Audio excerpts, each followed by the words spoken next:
نعم. ايوه يا عم احمد. تعرف تعد لحد 10 بالانجليزي؟ ما لا. انا ما بعرفش اعد من 1 ل 11 بالانجليزي.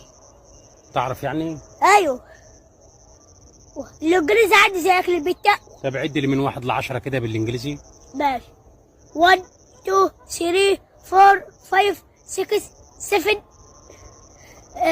8 9 10. 8 9 10. ايوه.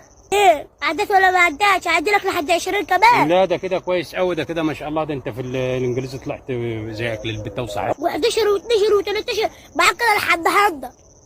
100 ايوه. لحد 100 يعني. ايوه. لا ده انت في الانجليزي 100 100. وطبعا يا جماعة زي ما احنا عارفين ان الفيديو ده للهزار مش اكتر، وطبعا عاملينه عشان نصحح حاجات في اللغة الانجليزية او نتعلم حاجة جديدة بالنسبة للغة الانجليزية اللي الفيديوهات دي بتنطقها غلط او بتقولها بطريقة مش صحيحة. فخلي بالك ان الفيديو ده للهزار. تعال اسمع النطق الصح للأرقام.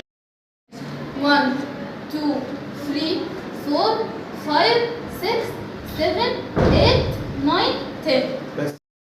لو عجبك الفيديو ما تبخلش علينا بقى بلايك، ويا ريت تعمل شير للقناة وتعمل شير للفيديو علشان الفايدة تعم الجميع. ويا ريت تكتب لي في التعليقات برضو انت منين، وما تنساش تصلي على النبي في التعليقات. واشوفكم في فيديو جديد، ويا رب اكون فدتكم بحاجة. مع السلامة.